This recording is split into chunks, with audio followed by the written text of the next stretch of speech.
रहीम। अस्सलाम वालेकुम, good morning. मेरी ज़िंदगी के ये खूबसूरत लम्हों में से लम्हा है, सैकड़ों और हज़ारों लोगों से बातें करते हुए आज वन टू वन आपसे बात कर रहा हूँ। और इस लम्हे मुझे वो बात करनी है जो मेरे दिल में है, अपनी मोहब्बत की बात, जो शायद मैंने इससे पहले किसी से नहीं की। चैनल का आगाज़ करते हुए बहुत सी चीज़ें हैं, करियर के बारे में बातें करने वाली हैं, पर्सनैलिटी ग्रूमिंग के बारे में बातें करने वाली हैं, सक्सेस में, कामयाबी में, पढ़ाई के बारे में कितनी ही मौजूद, कितनी ही चीज़ें हैं। लेकिन नहीं, आज आगाज़ में मैं वो कहने वाला हूँ जो मुझे पसंद है, जिस चीज़ ने मेरी ज़िंदगी को खुशी से भरा, जिसने मुझे इत्मीनान दिया, जो मेरी ज़िंदगी में फुहार की तरह हमेशा बरसा, वो मेरी मोहब्बत। उसने मुझे हमेशा ताकतवर रखा, कभी कमज़ोर नहीं पड़ने दिया। आसानी में, खुशी में, दुख में, सुख में, तन्हाई में, इज्तिमाइयत में, जब जब मुझे उसकी ज़रूरत पड़ी, वो पहले से वहाँ मौजूद था। सो ये सारे लफ्ज़ शुक्रगुजारी के लफ्ज़ हैं, ये सारे लफ्ज़ मोहब्बत के लफ्ज़ हैं अपने रब के लिए, जो मेरी मजबूती है। और मुझे लगता है कि ज़िंदगी में जो जो उससे जुड़ेगा, जिसको कामयाबी चाहिए, जिसको क़ुव्वत चाहिए, जिसको खुशी चाहिए, जिसको सुख चाहिए, जिसको यकीन चाहिए, वो तो है ही यकीन का नाम, तो वो तो है ही मिठास का नाम। ज़िंदगी में नाशुक्र लोगों की ज़िंदगी में वो नहीं आता, पर जो शुक्रगुजार होते हैं उनको ज़रूर मिलता है। रिस्क सारा उसके पास है, इज़्ज़त सारी उसके पास है, शोहरत सारी उसके पास है, लोग जगह जगह ढूंढते फिरते हैं। इल्म किताबों में नहीं है, इल्म ज़िंदगी में है। रिस्क तनख्वाहों में और पैसों की उस नोटों की गड्डियों में नहीं है, रिस्क उसके पास है। वो जब चाहे, जिसको चाहे, जितना चाहे देता है, और बेहिसाब देता है, और अपनी मर्ज़ी से देता है।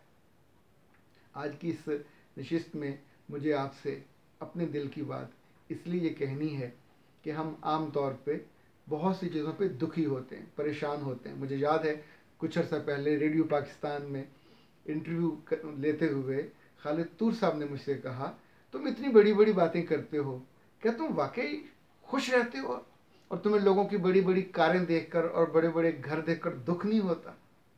तो मैंने उनसे कहा कि सच ये है, और इससे बड़ा कोई सच नहीं है, कि ये सारी नेमतें जिस जिसको मिलती हैं, जब किसी की नई गाड़ी में देखता हूँ या नया घर देखता हूँ, दिल से खुश होकर उसको दुआ देता हूँ, मौला उसने पता नहीं कितनी दुआओं के साथ तुम्हें राज़ी किया होगा, उसकी किस अदा को तुम्हें पसंद किया होगा, उसकी किस बात तुम्हें भाई होगी और तुमने उसको ये अता किया होगा। सो जिसको कामयाबी चाहिए, जिसको सुख चाहिए, उसे उसी से जुड़ना चाहिए। मुझे याद है कई साल पहले मैं और प्रोफेसर अरशद जावेद साहब, हम कामयाब लोगों की तलाश में थे। हम एक कामयाब इंसान से मिलने के लिए सियालकोट पहुँचे। उस वक्त उसकी फैक्ट्री में 8-10 हज़ार लोग काम करते थे। जब हम उनके पास बैठे और उनसे बात का आगाज़ किया, तो मैंने उनसे कहा कि मैंने अभी हाल ही में एक किताब पढ़ी, इन सर्च ऑफ एक्सीलेंस। इसमें 70-72 लोगों के, अरबपतियों की बातें हैं, जो कहते हैं कि हम चैरिटी करते हैं, अल्लाह की राह में खर्च करते हैं, और अपनी ज़िंदगी का जो आमदनी है उसका 10% करते हैं। आप क्या करते हैं?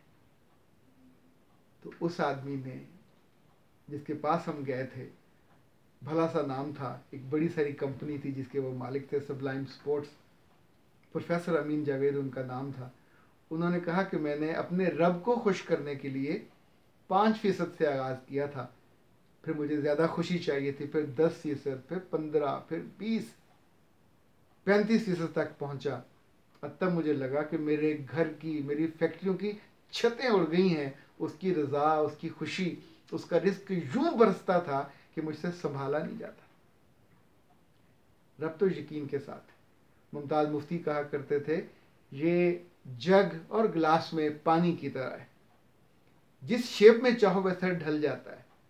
अल्लाह के रसूल ने कहा था, वो यकीन के साथ है, जैसा तुम उसके बारे में गुमान रखते हो वो वैसा है। जब रब से मोहब्बत हो जाती है, फिर इंसान अच्छे लगने लग जाते हैं, फिर उनका भला सोचने को दिल चाहता है, फिर उनकी खैर मांगने को दिल चाहता है। ये जो बहुत पहले इमाम अहमद बिन हम्बल ने किसी सफ़र की बात की थी, मुझे वो बहुत भाती है, दिल को लगती है।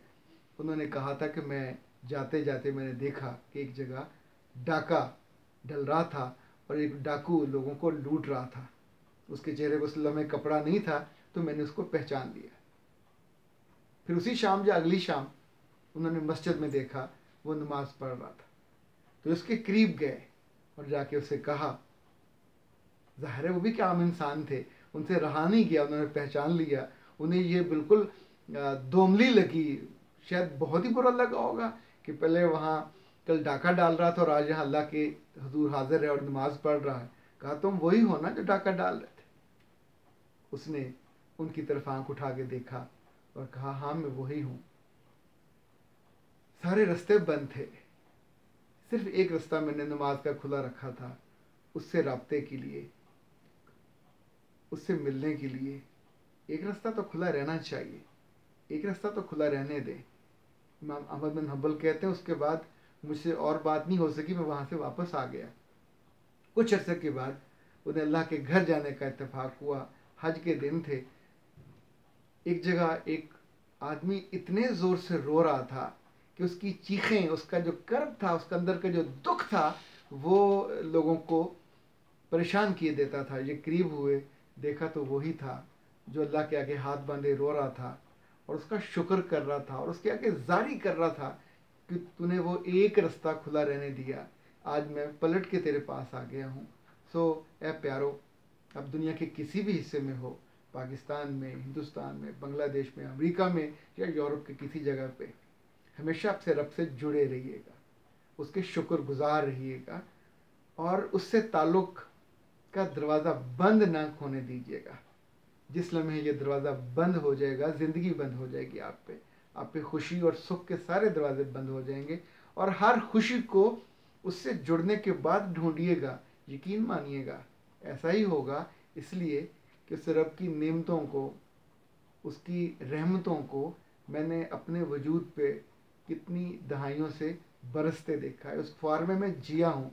सो मेरी ज़िंदगी यकीन के साथ है, मेरे लफ्ज़ भी सारे यकीन के साथ हैं। और ये पैगाम, ये बात सिर्फ़ शुक्रगुज़ारी की है, ये मोहब्बत की है।